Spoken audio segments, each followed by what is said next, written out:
We are back to the future yet again. In this last video on futures, we are going to practice our skills with some exercises and then sum up what we've learned in this very big and important lesson. I'm Daniel, let's get to it. So let's go ahead and solve a few small exercises. 1. I want you to write a future that returns immediately with a value. So fulfill a future immediately with a value. This is super simple. I want you, at the second exercise, to run a function which returns a future after a future has finished running. So I want you to write a function called inSequence, and this takes a future A and a future B, and this function will run the future B after it's made sure that the future A has completed. All right, so basically I want you to do two futures in sequence. Exercise number 3. I want you to return a future containing the earliest value returned by two futures. So if I define a function called first, and this takes a future A and a future B, then this will return a new future which will hold either the value of A if A finishes first, or the value of B if B finishes first. So with the first value of the two futures. Next exercise is similar but last. So this will return a new future with the last value. And final exercise, I want you to run an action repeatedly until a condition is met, and I want you to return the first value that satisfies the condition. So basically I want you to write a function called retry until, and an action returns a future, and a condition which is of type t to boolean. Of course, the retry until will take a type parameter t, and this will return a future t. And the internal logic is that you are going to run the action, and when it completes, you're going to check the condition, and if the condition is not met, you're going to run the action again, and you're going to repeat that until condition is met, at which point you are going to return the future as the result. So this is not a trivial exercise to think about, so I want you to pay careful attention specifically here to exercise 5. But all the exercises are valuable, so I want you to pause the video and think about all of them very carefully. And I'll come back with solutions in a few seconds. Alright, so I hope you did the exercises, and here is a potential solution. First, so exercise number 1, fulfill immediately. Let's define a small method called fulfill immediately. And this will take a value of type whatever. Let's genericize this and add a type parameter. And this will return a future t. And this is as simple as saying future value. And that should be it. The future will complete with a value because the value is already computed. And that's just it. Simple enough. I'm not even going to run this because the value here is already computed.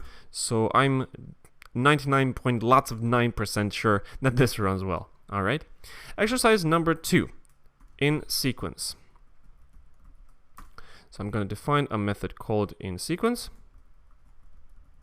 And this will take two futures. First is going to be a future of some type A, and a second is going to be a future of some type B. So let's put in the type parameters here, A, B. And at the end, I'm going to return future B, because the second future is going to get run only after the first future has completed. This might or might not be useful, but this is interesting for an exercise perspective. All right, so the implementation here is going to be first flat map. That is, once the first future is completed, then once I have the value here, I'm going to run the second future. And that should be it. And because I don't use the value here in the first future, I'm just going to put in an underscore.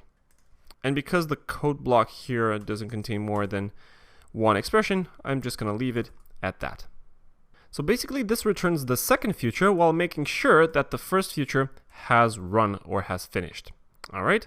Now, third exercise. First out of two futures. Here is where we will employ the promise pattern. So let's write the method signature. So let's call this first. And I'm going to put in two futures fa of some type and fb, which is a future of the same type. All right, so I'm going to put in some type parameter here, a, and this will return a future a. And here's what I'm going to write. I'm going to create a promise by saying val promise equals some promise of a. So remember, this is the controller of a future of type a. And at the end, I'm going to return promise.future. But inside, I'm going to handle how this promise fulfills or fails the future depending on whether fa and fb finish. And I'm going to write the following. I'm going to say fa on complete.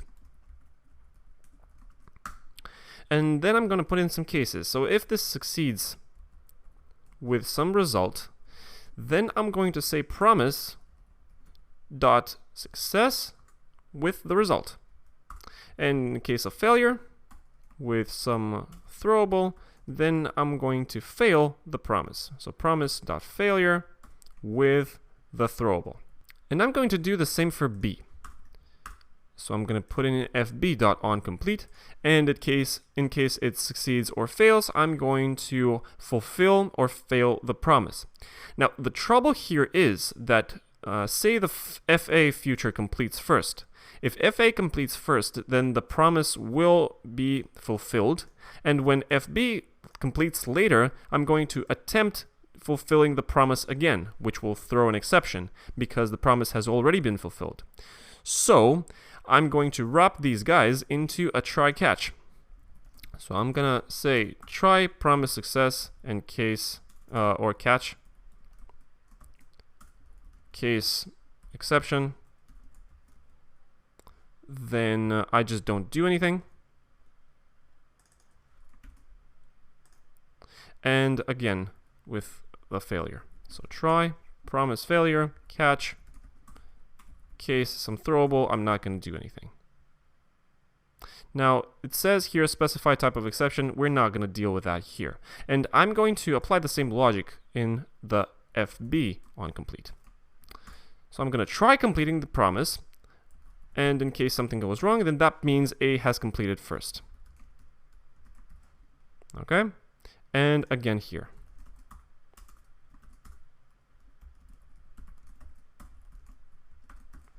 Okay, but I think you'll agree with me that this code can be refactored a little bit.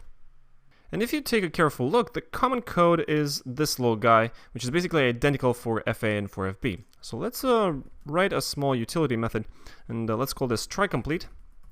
This will receive a promise of type A and a result of type tryA, which is the result from the future either with a success or with a failure with an exception.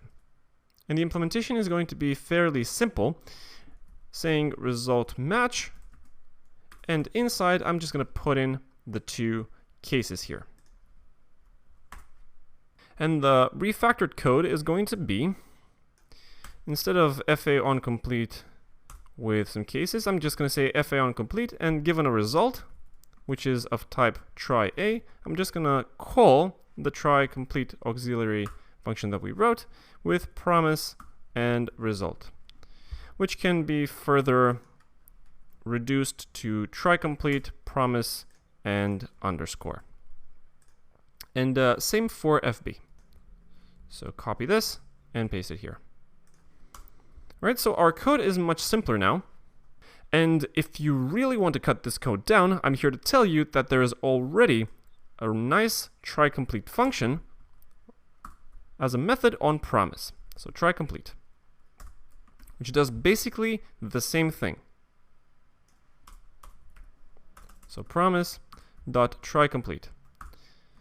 And the difference here is that the try complete method returns a boolean whether the promise could be completed by this result or not. And of course, given the underscore, I can simply cut it out because the lifting is already done for us. So promise try complete, the method is lifted into a function value which receives a try and does try complete on the promise and on that object. So this auxiliary method is not really all that useful anymore. So our code just reduces to creating a promise and calling onComplete with promise try complete on each of those futures. So the implementation here, again, is creating a promise and calling onComplete on both of our argument futures. And the first future to complete will succeed in calling try complete on the promise and on its result. And that will set the resulting future with that result. And the later future, let's say it's FB, when it calls onComplete, the try complete method will not do anything. So at the end, this guy, promise.future, will hold either the value or the exception returned by the first finished promise out of these two. Okay?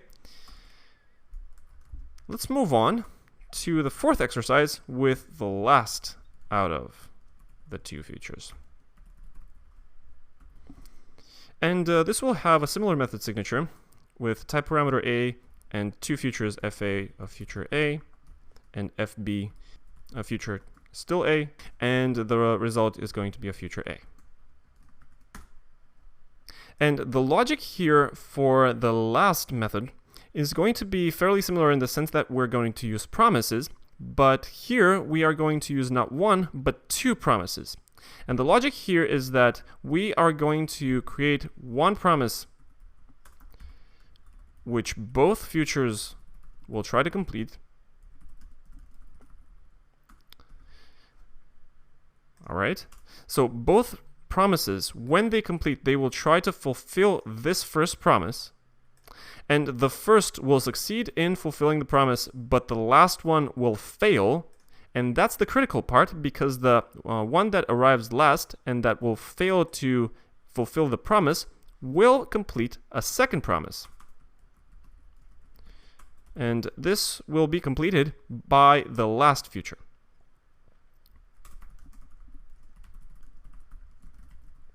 So let's create two promises. Let's call this both promise, which is a promise A, and last promise, which is, again, a promise A.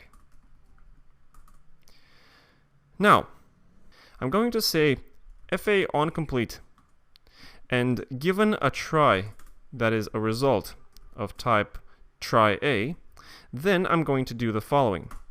I'm going to say if not both promise try and complete with the result, then it's clear that somebody else, that is the other promise, has already completed the both promise with the result. So I'm just going to call last promise dot try complete, or simply complete with the result.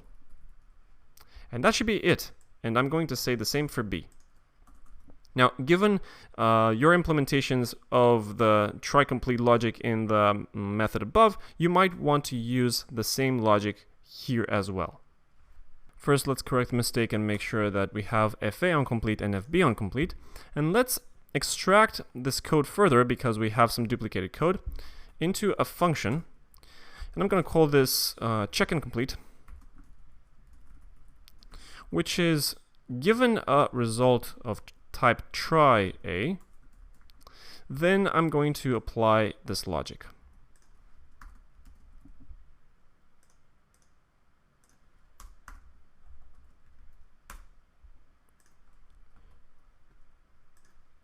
And let's format our code a little prettier. And given FA onComplete, I'm just going to pass in the check and complete function value that I've defined earlier, because it does exactly the same thing. So I'm going to say FA onComplete check and complete, and FB onComplete the same function value, and at the end I'm going to return last promise dot future. So again, the logic goes like this, and say for the sake of example that fb completes first. When fb completes, then it will trigger the check and complete callback, which for fb's result, it will try and complete the both promise with fb's result, and it will be successful. So this guy will return true, and the if will not continue. Later, when fa completes, then it will also trigger the check and complete callback, and in that case, both promise try complete result will fail, that is, it will return false. That means fa is the last future, so it's free to complete the last promise with fa's result. And lastly, we just return last promise dot future. So two very interesting and quite hard exercises which make use of the promise pattern. You can also generalize the first and last methods to take, instead of two futures, to take a sequence or a list of futures and apply the same logic for all of them. But that's an exercise for another time, or if you really feel like it, feel free to do it at the end of this lesson. For now, let's just test our little code and make sure that our logic runs well. So let's say we have two futures. I'm going to call this fast, which is a future with thread sleep, say 100 milliseconds and just return 42 or something, and a slow future, which is a future with thread sleep, and let's increase the sleeping time to 200 milliseconds, and say this guy returns 45. Now, if I call the first out of fast and slow, and I'm just going to call for each print line. So basically this prints the result once the resulting future is ready, and the last from fast and slow for each print line.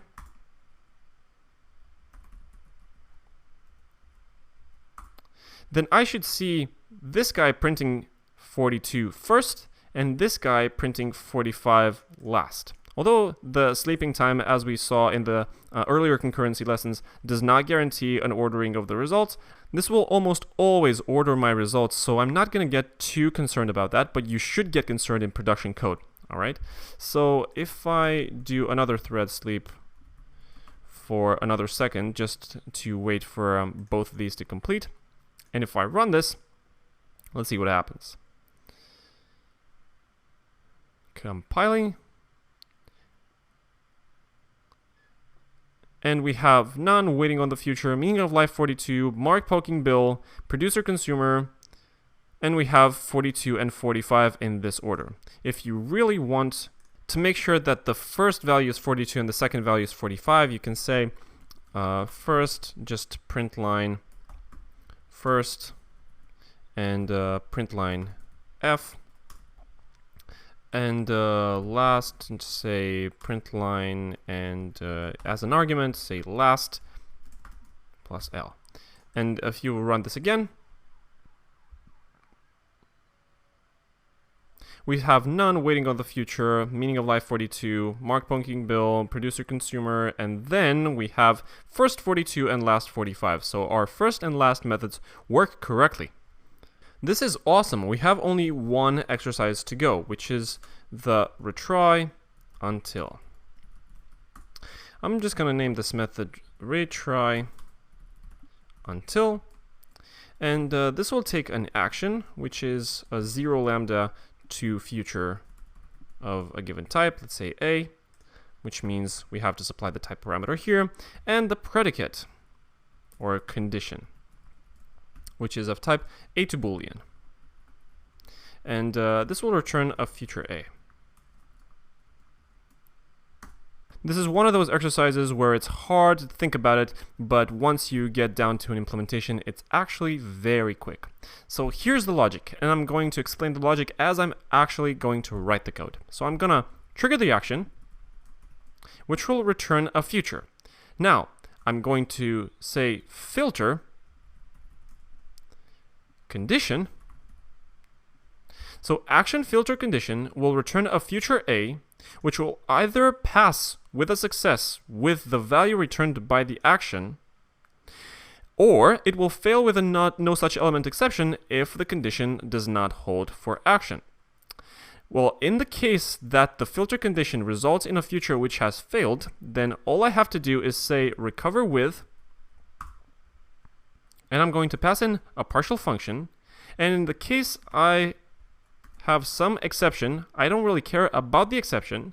I'm just going to call retry until with action and condition yet again. So going through the logic again, if action filter condition is successful, then it's just going to return that. But in the case that it fails with no such element exception or some other exception, it's going to recover with, and in the case of some throwable that I don't really care about, it will just retry the action again. And that, my friends, is it. So let's create a small example. So let's create an action that just generates some random numbers. So I'm going to create a random number generator, so new random from Scala util, and an action, which is a 0 lambda, which creates a future. And assuming this does some computation like thread sleep, let's say 100 milliseconds, I don't want to wait too long. And I'm going to generate a new number. So I'm going to say next value equals random next int. And let's just generate a number between 0 and 100. And let's print it out so that we keep track of our values. So say generated next value. And let's just return next value.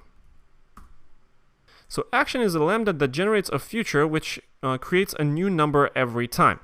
So it makes sense to rerun this action until some predicate is met. So let's call retry until, and we're going to pass in the action, and a lambda, which for an x int, we're going to stop when x is less than, say, 50. Okay, and this will return a future, so naturally I'm going to call for each, and once I get the result, I'm going to print, I'm just going to print it out. Print line, settled at result. Okay, so the action will keep generating some values, and when it's less than 50, then I'm going to stop and I'm going to say settled at result. I'm going to make this guy sleep, and let's say we sleep for 10 seconds this time because retry until is not guaranteed to actually give us a good value. It might retry for 30 years until we get an x less than 50 for all we know. So let's right click and run this again. So compilation, none, waiting on the future, meaning of life 42, mark poking bill, producer consumer, and then first last. Okay, so we generated 25 and we settle on 25. That was very easy. Let's settle for a smaller number. So we have a 10% chance of stopping at the first try. So if we run this again, same results because we are waiting for all of them. So mark poking bill, producer consumer, and then we have quite a bunch of numbers, and we see that we've settled at 2 because it's the first one which passes the predicate. All the other numbers, 42, 93, 12, and so on and so forth, did not pass the predicate, so we forced the action to run again by calling retry until in a recursive fashion. Alright, so a ton of good stuff in this very big lesson. Let's recap. So we've learned about future as the type of a computation which will finish at some point, and we learned how to build future by importing an execution context and letting the compiler passing it implicitly. We are going to learn about implicits in the dedicated chapter, but for 99% of the cases where you use futures, this pattern should be enough. We've learned about processing futures in a non-blocky way by calling onComplete. And we've learned about the big three. Future is a monad. It has map and flat map, and it has 4 comprehensions which reduce our code drastically, as you saw for yourself. We also learned about falling back and recovering, and we also learned about waiting for a future to complete by calling await.result in very special cases. And then we learned about the promise pattern because futures are immutable and read-only in the sense that we can only process them when they're done. So promises are writable ones, containers or managers of futures. And the promise pattern goes like this. One thread holds the promise and knows how to handle the result by calling the onComplete callback, and until somebody writes to the future through the promise, the future remains incomplete. Now, from the other thread, you hold the promise and you fulfill or fail the promise by either calling success or failure or complete, all of which will trigger the onComplete callback in the consuming thread. So we've learned a ton in this big lesson. I'm Daniel, and I hope you found it useful and fun, and I'm waiting for you in the next video.